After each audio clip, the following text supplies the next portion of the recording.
Hello दोस्तों, Tiwari coaching classes YouTube channel में आपका एक बार फिर से मैं स्वागत करता हूं। मैं हूं नीरज तिवारी और आज के वीडियो लेक्चर में मैं टेंस की श्रृंखला में पास्ट कंटीन्यूअस टेंस को एक्सप्लेन करूंगा। अभी तक आपको टेंस पढ़ाया गया, टेंस के डेफिनेशंस को पढ़ाया गया, टेंस कितने प्रकार का होता है ये बताया गया, उन प्रकारों के नाम बताए गए, प्रेजेंट टेंस एक्सप्लेन किया गया, प्रेजेंट टेंस के जो सब कैटेगरीज होते हैं उसको बताया गया, पास्ट इंडेफिनिट बताया गया और आज के वीडियो लेक्चर में मैं आपके सामने पास्ट कंटीन्यूअस को एक्सप्लेन करूंगा। पास्ट कंटीन्यूअस के अंतर्गत आज आप जो पढ़ेंगे वो ये पढ़ेंगे कि पास्ट कंटीन्यूअस के सेंटेंस होते कैसे हैं, उन सेंटेंस को इंग्लिश में कैसे ट्रांसलेट करें, उनके रूल्स, उनके निगेटिव, इंट्रागेटिव किस तरह के बनाए जाते हैं। आज इस वीडियो में सारी बातें आपके सामने प्रकट होंगी। तो सबसे पहले जानते हैं पास्ट कंटीन्यूअस टेंस की हिंदी मीनिंग क्या होती है। पास्ट कंटीन्यूअस टेंस को हम इम्परफेक्ट टेंस भी कहते हैं। आपको मैंने बताया था कंटीन्यूअस टेंस को जब मैं एक्सप्लेन कर रहा था, मैंने बताया था कि कंटीन्यूअस टेंस को हम इम्परफेक्ट कहते हैं। इम्परफेक्ट का मतलब अपूर्ण। तो सीधा स्पष्ट हो रहा है, हमें पता चल रहा है कि the verb of this tense is not completing, is carrying on, is going on। जो इस सेंटेंस का एक्शन होता है, जो क्रिया होती है वो जारी रहती है, वो शुरू हो गई होती है, जारी रहती है लेकिन पूरी नहीं हुई होती है, अपूर्ण होता है, वह जा रहा है। the work of going is going on। करने का मतलब जाने का कार्य जो है जारी है।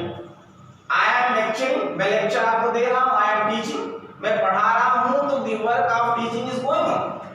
तो क्या पता चला कि पास्ट कंटीन्यूअस या कंटीन्यूअस के जो टेंस होते हैं इसके सेंटेंस के वर्ब जारी रहते हैं, अपूर्ण होते हैं, पूरे नहीं होते हैं। तो पास्ट कंटीन्यूअस टेंस को हम कहते हैं अपूर्ण काल, अपूर्ण भूतकाल। और इसके सेंटेंस को कैसे पहचाने, हाउ टू रिकॉग्नाइज, कैसे पहचाने। डिटेक्शन में मैंने बताया आपको कि क्रिया, हिंदी सेंटेंस की जो क्रिया होगी उसके अंत में रहा था, रही थी, रहे थे, रहा था, रही थी, रहे थे, ये शब्द आए तो आप पहचान जाओ ये पास्ट कंटीन्यूअस टेंस से रिलेटेड सेंटेंस है। तो पहचान तो हम गए, लेकिन अब अनुवाद कैसे करें। यदि पास्ट कंटीन्यूअस टेंस का सेंटेंस अफर्मेटिव हो तो कैसे ट्रांसलेट करें। सब्जेक्ट सिंगुलर नंबर का होगा, एक वचन का, थर्ड पर्सन, ही, सी, नेम, ये सब है, तो उसके साथ वाज लगा देंगे, वाज हेल्पिंग वर्ब के रूप में वाज लगाएंगे। फिर जो मुख्य क्रिया होगी अर्थात जिस क्रिया में रहा था, रही थी, रहे थे जुड़े हुए होंगे, उस क्रिया में हम आईएनजी जोड़ देंगे। उस क्रिया के मूल रूप में, उस क्रिया की अंग्रेजी में हम आईएनजी जोड़ देंगे। यदि सेंटेंस का सब्जेक्ट प्लूरल हो, यदि सेंटेंस का सब्जेक्ट प्लूरल हो तो वर लगा देते हैं और वर के बाद फिर से वही फंक्शन जिस क्रिया में रहा था, रही थी, रहे थे जुड़ा हुआ हो, उसकी अंग्रेजी में, उसके मूल रूप में हम आईएनजी जोड़ करके उसको V4 बना देते हैं, क्रिया का चौथा पार्ट बना देते हैं। यदि पास्ट जैसे, अब देखिए जैसे वह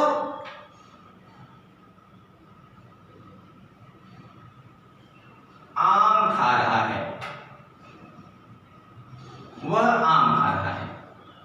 अब खा रहा था, सॉरी, आम खा रहा था, वह आम खा रहा था। अब इसमें जो क्रिया, इस सेंटेंस में क्रिया क्या है, खाना। अब खाना में रहा था जुड़ा हुआ, तो हमने ये जान लिया, हमने पहचान लिया ये सेंटेंस आपका पास्ट कंटीन्यूअस टेंस का सेंटेंस है और अफर्मेटिव है। तो ट्रांसलेट कैसे करेंगे, सब्जेक्ट क्या है, ही सिंगुलर नंबर का आपको बता, सिंगुलर नंबर का सब्जेक्ट क्या लगाएंगे, वाज लगा देंगे, वाज, ही वाज। और खाना ईट या टेक, फ्रूट है तो टेक लगाइए, ईट भी लगा सकते हैं, तो ईट। उसके बाद आईएनजी जोड़ना, आईएनजी, ईटिंग, क्योंकि अब V4 बना, ही वाज ईटिंग मैंगो। आपको बताया गया था, मैंने ही प्रेजेंट कंटीन्यूअस के वीडियो लेक्चर में बताया था आईएनजी जोड़ने का रूल्स।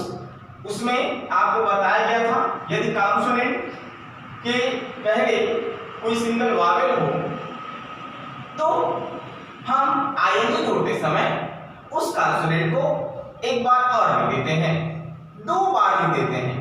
जैसे रन में आपको बताया गया आर यू एम, आईएनजी जोड़ते हैं आर यू एम, फिर एम मींस डबल एम, उसके बाद आईएनजी जोड़ते हैं रनिंग। लेकिन यहाँ आपने सोचा सर ने आईएनजी जोड़ते समय टी को डबल क्यों नहीं किया, क्योंकि टी के पहले की ए आया हुआ है।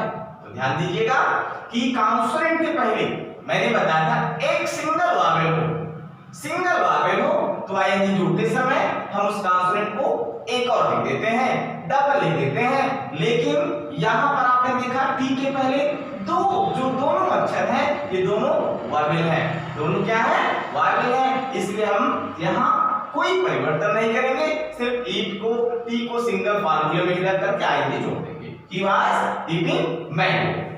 मैं अब निगेटिव है तो क्या करेंगे, यदि sentence negative past continuous tense का सेंटेंस निगेटिव है तो क्या करेंगे, सब्जेक्ट आपका सिंगुलर तो वाज नॉट, सब्जेक्ट प्लूरल तो वर नॉट, और वर्ब का आंसर वही सेम। जैसे महमूद पतंग नहीं बना रहा था, ये देखिए सेंटेंस आपका निगेटिव, रहा था बनाना क्रिया है, ये वर्ब है, कार्य कर रहा है, बना रहा है, उसमें रहा था जुड़ा हुआ है, ये सेंटेंस पास्ट कंटीन्यूअस का है, और नहीं तो निगेटिव है। Mahmood noun, name of person, singular number, तो नियम बताया गया ये वाज नॉट, निगेटिव है तो वाज नॉट, बनाना मेक आप देखिए मेक में आईएनजी जोड़ने जा रहे हैं, अगर किसी वर्ब के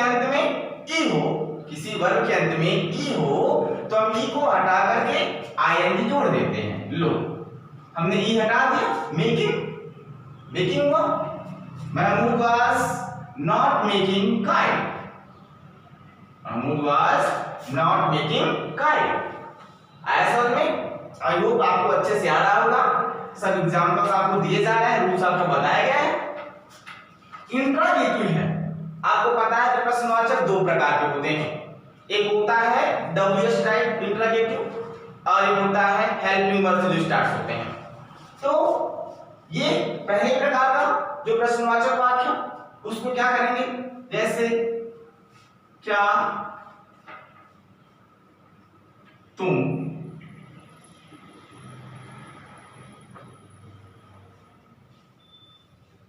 सत्य बोल रहे हो, क्या तुम सत्य बोल रहे हो। अब ये पहले प्रकार का है क्योंकि क्या शब्द तुम के पहले, कर्ता के पहले आया हुआ है, और इसका आंसर हम यस या नो में दे सकते हैं। क्या तुम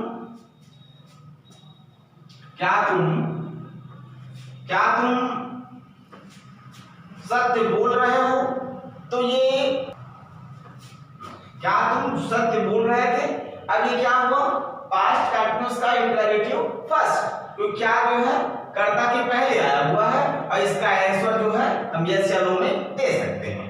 अब यहाँ तुम, क्योंकि क्या के नाम हेल्पिंग वर्ब लगाएंगे, वाज या वर्ब में से कोई ये, तुम प्लूरल नंबर का सेकंड पर्सन, तो यहाँ क्या लगाएंगे वर्ब। यू सत्य बोलना, स्पीक द ट्रुथ, तो स्पीक में आईएनजी लगाइएगा, were you speaking the truth sign of question mark.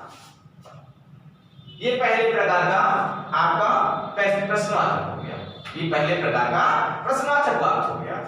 दूसरे प्रकार में देखते हैं, तुम्हें कौन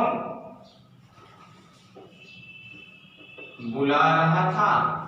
अब ये दूसरे प्रकार का है कि कौन शब्द प्रश्न सूचक शब्द जो है कर्ता के बाद वाक्य के बीच में आया हुआ है, और इसका आंसर भी हम यस या नो में नहीं दे सकते हैं। इसके आंसर को देने के लिए हमें एक स्टेटमेंट की जरूरत होगी। तुम्हें कौन बुला रहा था, मुझे राम बुला रहा था, मुझे श्याम बुला रहा था, या तुम्हें मोहन बुला रहा था। इस तरह से आपको आंसर किसी के स्टेटमेंट देना पड़ेगा आंसर के लिए। तुम्हें कौन बुला रहा था? ट्रांसलेट का रूल्स बताया गया। सबसे पहले WH वर्ड अर्थात कौन, हु। अब यहाँ हु आपको बताया गया है।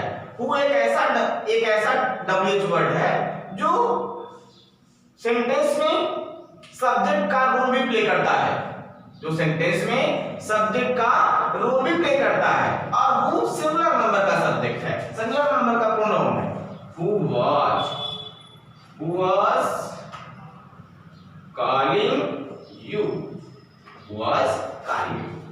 तो आपने देखा आसानी से हम पास्ट कंटीन्यूअस के टेंस के सेंटेंस को ट्रांसलेट कर सकते हैं। इस वीडियो में मैंने सब कुछ बता दिया, पास्ट कंटीन्यूअस से रिलेटेड जितने भी सेंटेंस आते हैं, जितने भी रूल्स आते हैं, ये सारी बातें आज आपको बता दी गई हैं। और आई होप ये सेंटेंस, ये टेंस आपको अच्छे से समझ में आ गया होगा। अभी तक टेंस की श्रृंखला में जो भी आपको टेंस बताया गया, मैं सेपरेटली वीडियो बना रहा हूँ, सेपरेटली आपको दे रहा हूँ, जिससे हर टेंस को आप सेपरेटली स्टडी कर सके, अच्छे से पढ़ सके और उसका प्रैक्टिस भी आप कर सके। कभी कभी कुछ बच्चे कहते हैं कि सर वह बैठा हुआ है या वह खड़ा है, वह खड़ा है, इसको हम कैसे ट्रांसलेट करें? वह खड़ा है, ये कौन सा टेंस है? वह खड़ा है, ये कौन सा टेंस है? तो आपको मैंने टाइप्स ऑफ सेंटेंस जब बताया था तो सिंपल सेंटेंस की चर्चा हमने किया था। ये सिंपल सेंटेंस का सेंटेंस है, ये कोई टेंस का सेंटेंस नहीं। लेकिन जब इसको ट्रांसलेट करेंगे, जब इसको हम ट्रांसलेट करेंगे तो वह खड़ा था, इसका फंक्शन, इसका रूल्स पास्ट कंटीन्यूअस टेंस का ही होगा। He was standing, he was standing। है ये सिंपल, ये सिंपल सेंटेंस है, ये सिंपल सेंटेंस है, लेकिन ये रूल्स पास्ट कंटीन्यूअस का ही यहाँ लगेगा। इसके लिए आप कतई ना कहिएगा ये पास्ट कंटीन्यूअस का टेंस है। इन बातों का आप ध्यान रखिएगा। ऐसे बहुत सारे डिफरेंसेस मैं आपको बताता रहूंगा आगे वाले वीडियो में। जो भी आगे टेंस आपको बताया जाएगा उनमें सेपरेट टेंस आपको बताया करूंगा, हर टेंस को अलग अलग तरीके से एक्सप्लेन करूंगा, जिससे कि आपको अच्छे से आ जाए। ये आज का वीडियो अच्छे से आपको आ गया होगा, मैं ऐसा होप करता हूं। आप इसका प्रैक्टिस करिएगा, फिर नेक्स्ट वीडियो में सीखिए अपलोड करूंगा। Thank you.